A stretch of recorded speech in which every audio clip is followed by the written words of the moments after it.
The rain had been falling since morning, the kind that doesn't announce itself. No thunder, no wind, just a slow and stubborn persistence that soaks everything it touches. Lacey had learned, in the 3 years she'd worked at the Meridian Grand Hotel, that rain like this always brought a particular kind of guest. Not the tourists or the business travelers. The ones who moved through a room without leaving a trace. The ones who paid in cash and made eye contact with no one. She adjusted the collar of her blazer in the small mirror behind the concierge desk and told herself it was just another Tuesday. She was wrong, of course. But she wouldn't know that for another 40 minutes. The Meridian Grand sat at the edge of downtown, where the old architecture of the city still breathed beneath the glass towers that had sprung up around it. It was a beautiful building, high ceilings, marble floors that caught the light in ways that made guests pause mid-step. Lacey had always loved that about it. She'd taken the job straight out of hospitality school, 23 years old and certain she was going to be good at this. Not because the work was glamorous, but because she understood people. She could read a room the way some people read a face, quickly, honestly, without the need to be told what was there. By now, at 26, she was the senior concierge on the day shift. It wasn't a title that came with a raise significant enough to matter, but it came with something better, the quiet respect of her colleagues, the regulars who asked for her by name, and the small, daily satisfaction of being genuinely useful. She carried that satisfaction the way other people carried ambition, close to the chest, not for show. Marcus, the floor manager, had been difficult that morning.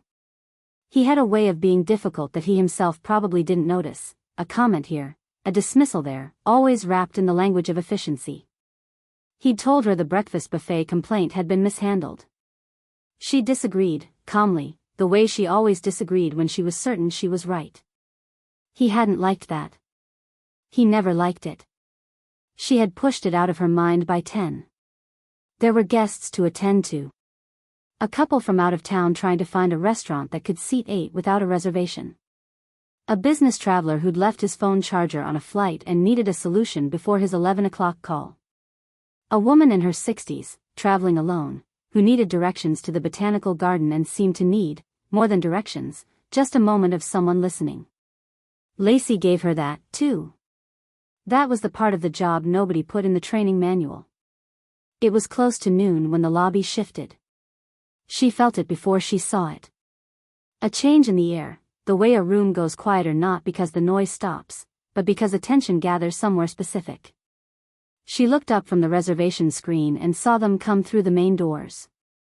There were 3 of them, but she registered only one. He was tall. Not in a way that demanded attention, but in a way that made space around him feel arranged rather than accidental. Dark coat, well cut, the kind of thing that cost more than she made in a month without wearing that fact visibly.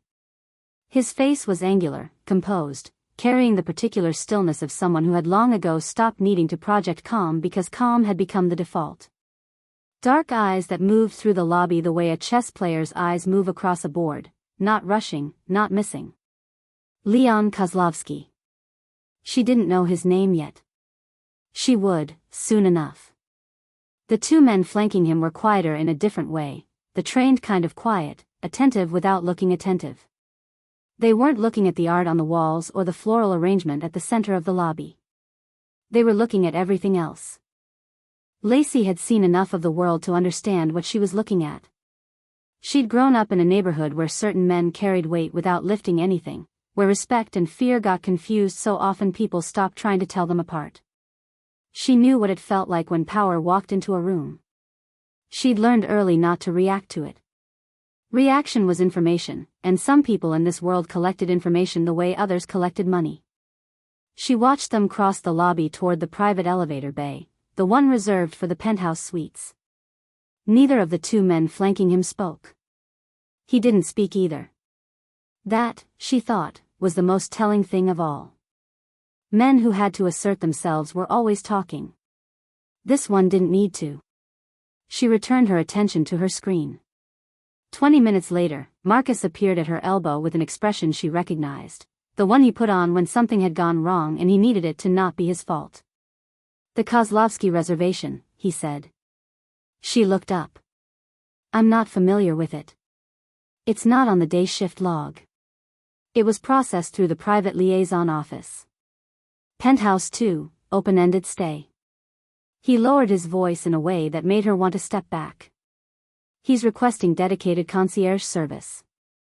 On call, not shared. That's not unusual for penthouse guests. He requested you specifically. That landed differently. He doesn't know me, she said. He asked for the senior concierge on duty. That's you. Marcus straightened, the authority he was borrowing sitting a little awkwardly on him. I need you to go up and introduce yourself. Standard welcome package. And Lacey, he paused in a way that made the pause itself a warning. Don't make this complicated. She wanted to ask what, exactly, he thought she might do to make it complicated. But she already knew the answer to that, and the answer was, nothing. Because she was professional. Because that was what she was good at. She took the elevator to the 24th floor. The door to penthouse 2 was open before she could knock. One of the men from the lobby, brought her up close, watchful in a way that felt practiced, looked at her briefly, then stood aside. The suite was extraordinary, even by the Meridian standards. Floor-to-ceiling windows looked out over the city, rain streaking the glass in slow diagonals. The furniture had been rearranged already, a desk pulled to face the window, 2 chairs repositioned near the far wall. That kind of adjustment, she thought. The kind a person makes when they need to see everything and have their back to nothing. Leon Kozlovsky was standing at the window with his coat off, in a charcoal shirt that made him look less like a guest and more like someone who owned the view. He didn't turn immediately when she entered. That wasn't rudeness, she understood. That was something else entirely. When he did turn, he looked at her the way she'd expected, directly, without the social warm-up most people needed. His eyes were darker up close, and there was something in them she hadn't quite anticipated. Not coldness, exactly. More like the expression of a person who has been disappointed so many times by what they expected that they've stopped expecting. You're the concierge, he said. His voice carried a trace of an accent, Eastern European, she guessed. Russian, possibly. Not performed, just present, like something he'd stopped trying to smooth over. I am, she said. Lacey. I'll be your point of contact for the duration of your stay. If there's anything you need. I know how it works, he said. Not unkindly. Just stating a fact. Then I'll let you get settled. My number is on the card. She placed it on the sideboard near the door. He looked at it, then back at her. You're not going to ask me what I need? You said you know how it works, she said. I assumed you'd tell me when you were ready. Something shifted almost imperceptibly in his expression. Not a smile. Something more private than that. Leave the card, he said. She nodded and left. In the elevator going down, she stood very still and tried to identify what she was feeling. Not fear. Not exactly. Something closer to the sensation of stepping onto ice and not yet knowing how thick it was. The next 2 days were quiet in the way that unsettled rather than reassured. He called down to the concierge desk 3 times in 48 hours. Once to request a specific newspaper that wasn't in their standard rotation, she sourced it within the hour. Once to ask about a restaurant, a place that had no online presence and no reservation system, the kind of establishment that existed only through recommendation. She knew of it. She called in a favor she'd been holding for over a year and got him a table.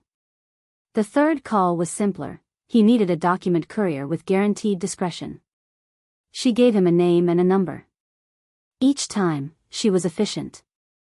Each time, he thanked her without warmth but with something else, a precision, a quiet acknowledgement that suggested he had expected to be let down and hadn't been. She told herself it meant nothing. She almost believed it. On the 3rd day, things changed.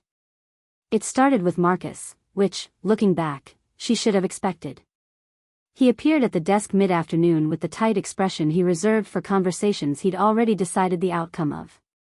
The Kozlovsky suite, he said. There's been a complaint. She kept her face neutral. What kind of complaint? About the courier service you recommended. Apparently, there was an issue with the timing. I'm not aware of any issue. The client confirmed delivery. Mr. Kozlovsky has expressed dissatisfaction. She looked at him steadily. Has he? Because his exact words this morning were, Lacey. Marcus dropped the formal register. I don't want to hear what you think the situation is. The feedback came through the liaison office and I need to handle it. I'm reassigning the penthouse account to Daniel. Daniel was 22 and had been at the hotel for 4 months. He was competent in the limited way that people who hadn't yet been tested were competent. I'd appreciate knowing what the actual complaint was, she said. Not what the liaison office relayed. That's not how this works. Is there a formal complaint logged? Because if there is, I have the right. There is no formal complaint. He said it the way people say things they immediately want to take back. Then he recalibrated. This is a business decision. You're reassigned to the standard rotation until further notice. She looked at him for a moment that went slightly too long to be comfortable for either of them. Understood, she said. She sat with that for the rest of the afternoon. Not with anger, exactly, anger was too simple. It was the particular exhaustion of being in the right and knowing that being in the right wasn't always enough. She'd felt it before. She recognized its weight. At the end of her shift, she was gathering her things from the staff room when she heard her name from the doorway. She turned. Leon Kozlovsky was standing in the entrance to the staff corridor, which guests were not supposed to enter, in a way that suggested he was aware of this and had not found it particularly relevant. The man from his suite was behind him, slightly to the left. Her first instinct was professional, he was in the wrong area. Her second instinct was more complicated, because he was looking at her with an expression she couldn't immediately classify, not the controlled blankness of the suite, but something more direct. Almost, she thought, like concern. Which made no sense. Mr. Kozlovsky, she said. This area is restricted to staff. I know, he said. I wanted to speak with you. My shift is over. If you need something, you can reach the concierge desk. I was told you were reassigned. She went still. I told them I hadn't filed a complaint, he continued. Someone apparently decided to use my name to manage an internal matter. The neutrality in his voice had a kind of edge to it, like something very smooth with something very sharp beneath the surface. That's not acceptable to me. She took a breath. It's an internal matter. It doesn't require your involvement. Someone used my name without my authorization. That makes it my involvement. They looked at each other across the staff corridor, under fluorescent light that was nothing like the carefully curated lighting of the rest of the hotel. What do you want? She asked. Directly, which she knew was a risk, but she was tired and the day had been long and she had run out of space for performance. He seemed to appreciate the directness. I want you to continue as my concierge. I'll make that known to whoever needs to hear it. You don't need to do that. I know I don't need to. There was something in the way he said it, not arrogance, but a kind of clarity that was its own thing entirely. I'm choosing to. She thought about what it would mean. To accept it. To let someone with his kind of gravity step into a situation that was, technically, not his to step into. She understood what debts felt like, not the financial kind, but the invisible ones, the ones that settled into the architecture of a relationship before either person named them. I appreciate the gesture, she said carefully. But I'd prefer to handle it through the hotel's own process.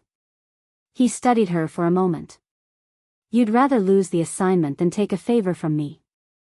It wasn't a question. And it was, she thought, reasonably accurate. I'd rather the situation be resolved in a way that doesn't create obligations I haven't agreed to, she said. Something that might, in different circumstances, have been a smile passed through his eyes without reaching the rest of his face. That's an honest answer, he said. I try to be. He was quiet for a moment, in the particular way she was coming to recognize, the silence of someone who doesn't fill space with words unless the words are worth something.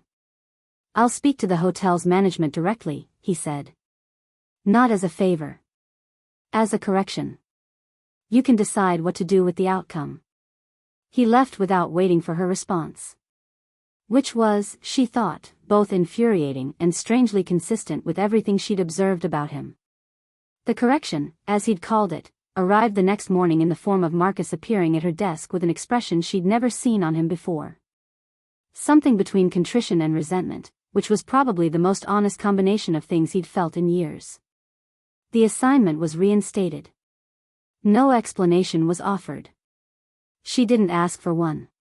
She was back in the penthouse by 10, with a request he'd called in for a specific type of tea that required 3 phone calls to source. She brought it herself because the person she would normally send was juggling 2 other requests. He was working when she arrived, or something that looked like working. Papers, a laptop, a quiet conversation in what she was now certain was Russian, which stopped as soon as she entered. He looked at her over the rim of his reading glasses, which she hadn't seen before and which made him look, unexpectedly, slightly more human. The tea, she said, setting it down. It's a small batch import.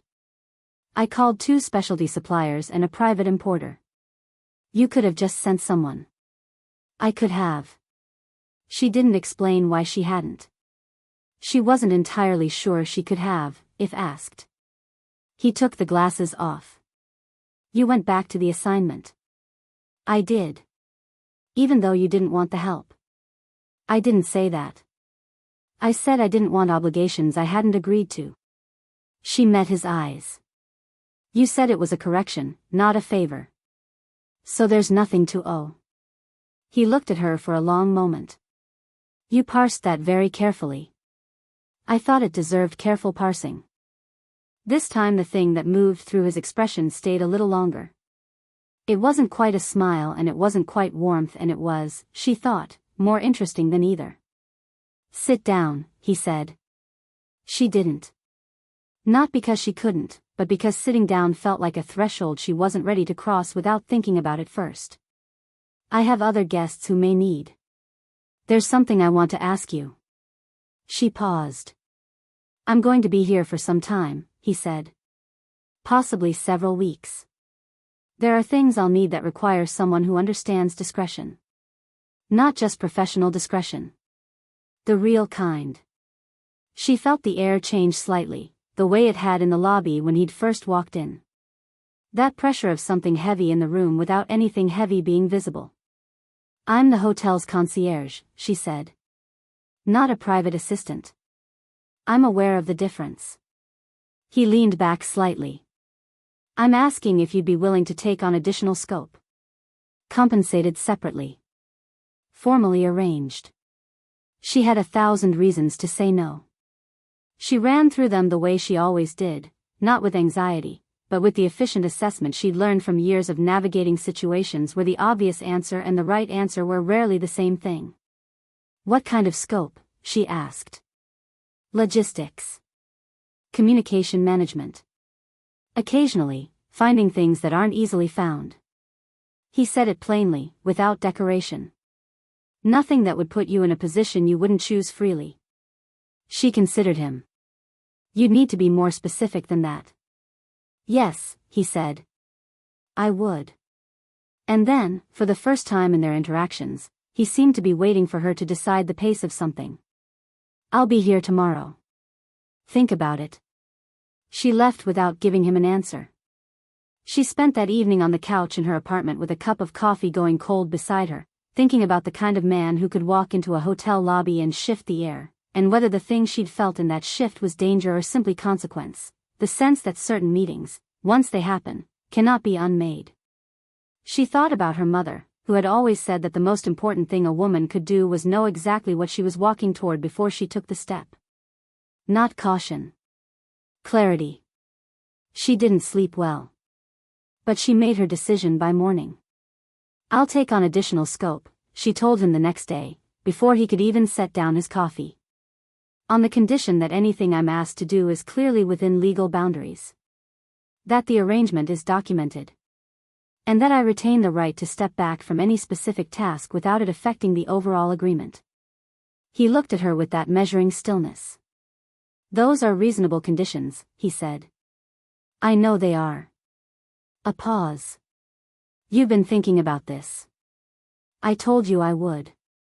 Something shifted between them then, not dramatically, not with any marker either of them acknowledged. It was subtler than that. The kind of shift that happens when two people who have been reading each other as strangers allow the possibility that they might become something more specific. Not closer, necessarily. Just more defined. Then we have an arrangement, he said. She nodded. We have an arrangement. She didn't know, standing in that penthouse with the city laid out gray and wet behind him, that the arrangement was the smallest part of what she was actually agreeing to. Not because he'd deceived her, he hadn't. But because some things can't be named until you're already inside them. The weeks that followed were a kind of education she hadn't expected. She had grown up near power her whole life, the informal kind, the kind that existed in neighborhoods where the rules were written in a different language than the official one. She understood how it operated. She knew that it came with a logic, a code, a set of obligations and protections that were as real as any legal contract even though no court would honor them. But watching Leon operate from the inside of his orbit was something different. He was meticulous. Careful in a way that was almost philosophical, every decision weighted, every communication intentional. He trusted few people and expected very little of them. When people exceeded those expectations, he noticed. When they didn't, he adjusted without drama. He was also, she discovered gradually, something she hadn't anticipated, interesting. Not in the way powerful men sometimes tried to be interesting, through performance, through the deliberate display of complexity. He was interesting in the way a landscape is interesting when you stop moving through it and actually look. There were layers. Contradictions that weren't inconsistencies but rather the evidence of someone who had lived with more than one version of himself. He read constantly. Not business documents, actual books. She noticed them on the side table, on the desk, on the windowsill. History, mostly. Sometimes philosophy. Once, a collection of poetry in Russian that he'd left face down and open, and when she'd picked it up to move it out of the way of something she was arranging, he'd looked at her from across the room with an expression she couldn't read and hadn't tried to. He never talked about where he'd come from. Not directly. But things surfaced in oblique ways, a reference to a particular kind of winter, a comment about his mother's cooking said with a flatness that contained more weight than warmth, a moment when he'd heard a piece of music from the hotel bar below and had gone absolutely still for 3 seconds in a way that looked like memory. She didn't ask. She had her own things she didn't talk about directly. He noticed that too, she thought. He noticed most things. What she hadn't expected, what she genuinely hadn't prepared herself for, was the way he listened. Most people, in her experience, listened while waiting to respond. He listened in a way that suggested he was actually receiving what was said, filing it somewhere meaningful, letting it change the shape of what he thought. It was rare enough that it caught her off guard more than once. The first time it happened noticeably was 3 weeks in, over a logistical conversation about a transfer that had gone sideways because of a miscommunication between 2 of his associates. She'd offered a solution, methodical, practical, the kind she'd learned from years of problem-solving under pressure. He'd gone quiet while she explained it, and then, when she finished, he'd looked at her not with the evaluating look she'd come to recognize, but with something softer around the edges. "Where did you learn to think like that?" he asked. She'd considered the question. "I grew up having to," she said. He nodded, slowly, as though she'd confirmed something he'd already suspected. "So did I," he said. It wasn't intimacy. It was barely a moment. But it was the first time they'd said something true to each other outside of the architecture of the arrangement, and it sat in the room after the conversation ended with a weight she felt for the rest of the day. The trouble, when it came, arrived wearing the face of politeness. She had been navigating the edges of his world carefully, enough to understand the outlines, careful never to step fully inside them. She knew what he was. She had always known. She had made her peace with the fact that her work for him existed in the space between what was visible and what wasn't, and that her role was to stay in the visible part. But there were people around him who didn't observe the same lines. A man named Gregor began appearing with increasing frequency. He was one of Leon's associates, older, with a manner that was smooth and the practiced way of someone who had learned that pleasantness was a more effective tool than aggression. He was always polite to Lacey. That politeness, she understood, was its own kind of statement. He began to make requests.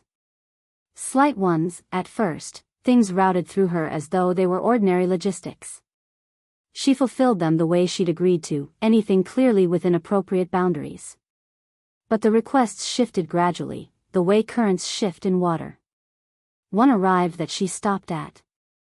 A specific piece of information about one of the hotel's other guests. She declined. Not loudly. Not with drama.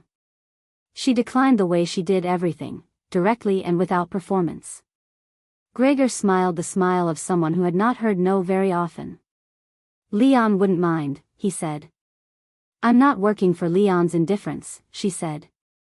I'm working within an agreed scope. This isn't in it. She mentioned it to Leon that evening. Not with complaint, but with the factual precision she used when something needed to be named. He was quiet for a long time after she told him. His face was very still. Not the composure she'd come to recognize, but something beneath it, something that was making an effort. He won't approach you again, he said. I handled it, she said. I'm telling you so you're aware, not because I need it managed. He looked at her. I know the difference. I wasn't sure you would. Why not? She held his gaze. Because most men in your position assume that handling something means doing it for someone rather than letting them do it themselves. The silence that followed was different from the ones before. Not the silence of someone withholding, the silence of someone actually receiving. That's fair, he said, finally. Yes, she agreed. It is. Gregor didn't approach her again. She never found out exactly what was said, and she never asked. That was its own kind of answer. A month and a half in, something changed. It wasn't dramatic. It almost never was, with him. It was a Tuesday evening, she'd stayed past her standard hours to manage a complication with a delivery, and when it was resolved, she found herself in the sitting area of the penthouse, waiting for a document that needed to go out that night, and Leon poured her a glass of sparkling water without asking if she wanted one and set it on the table in front of her and sat down across from her with his own. They sat there in the quiet, the city lights blurring softly through the rain-streaked glass, and didn't speak for a full 2 minutes. Do you like this work? He asked eventually. She thought about it honestly. The hotel work, yes. It suits how I think. And the work for me? She turned the glass in her hands. It's interesting, she said. Sometimes it's uncomfortable. That's honest. I try to be. You always say that, he observed. Because it's still true. He was quiet again. Then, do you know why I asked for you specifically? She looked at him. I assumed it was coincidence. Senior concierge on duty. That was the cover, he said. I'd noticed you in the lobby. The way you handled 3 different situations in 10 minutes without once looking flustered. She absorbed that. You were watching. I'm always watching, he said. It's not personal. And yet here we are, she said, and wasn't quite sure what she meant by it until she heard herself say it. He met her eyes. That was all. No movement, no words. Just the way 2 people look at each other when the thing they haven't been naming has just been named by accident. She looked away first. Not because she was uncomfortable, but because she needed a moment that was hers. The document should be ready soon, she said. Yes, he said. It should. Neither of them mentioned what had just happened. Neither of them needed to. The weeks that followed had a different texture. Not different in anything visible. The logistics, the calls, the careful navigation of his world continued exactly as before. But something had shifted in the space between them. The kind of shift you can't unfeel once you've felt it.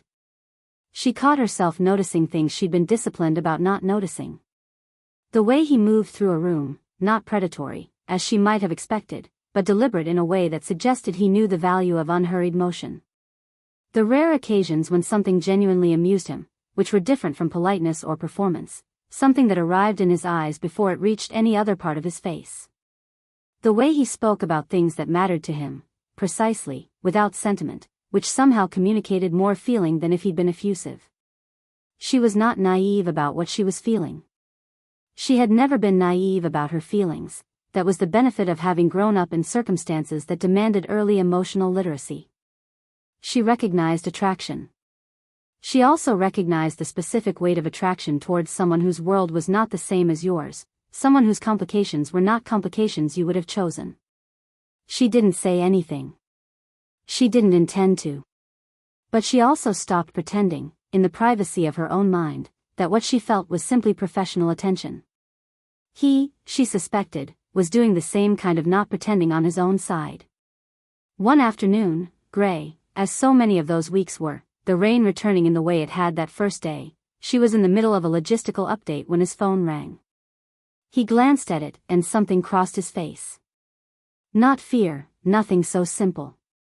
A kind of bracing, the expression of someone preparing to carry weight they know is coming. He stepped away to take the call.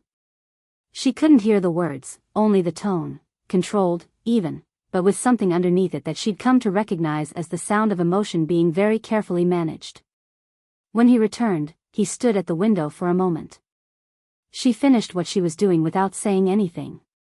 Then, because the silence had a texture she didn't want to walk away from without acknowledging. "Are you all right?" He turned. Looked at her as though the question had surprised him, not with its content, but with the fact that someone had asked it. "My mother," he said. "She's unwell." 2 words. The way some people hold entire histories in 2 words.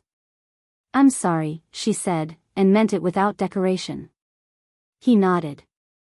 "Then, she always wanted me to be a doctor." A pause. I think she was hoping for a different kind of life than the one I ended up with. It was the most he'd said about himself in all their weeks of careful exchange. She heard it the way she heard everything he said, completely. "What did you want?" she asked quietly. He was quiet for a long time. "I don't think I was ever in the habit of asking myself that," he said. She didn't push.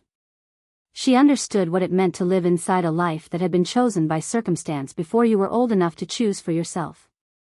She understood what it meant to work within walls you hadn't built. "She'd like you," he said, almost to himself. And then he looked as though he hadn't meant to say it out loud. She held that.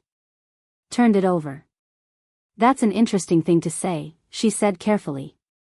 "Yes," he agreed, and his voice was quieter than usual. "It is." They didn't talk for the rest of that session. But the silence was different again, not tense, not distant. Something that felt, unexpectedly, like rest. There were complications, of course. There were always complications. The hotel's ownership conducted an internal review, standard procedure, she was told, and she believed it was standard, but she was also aware that the timing coincided with the growing awareness among certain members of management that the penthouse guest was not a conventional one. Marcus tried, once more, to reassign her account. This time it came from above him, framed as a restructuring. She requested a meeting with the general manager. She brought documentation of her performance, of every task completed within scope, of the formal agreement she'd taken care to have put in writing. She was composed and specific and did not raise her voice. The reassignment was paused pending review. She told Leon none of this directly, but he knew, she could see it in the particular attentiveness of his manner the following day. Whether he had made his own inquiries or simply read the tension she hadn't fully concealed, she couldn't say. "You didn't ask me for help this time either," he said.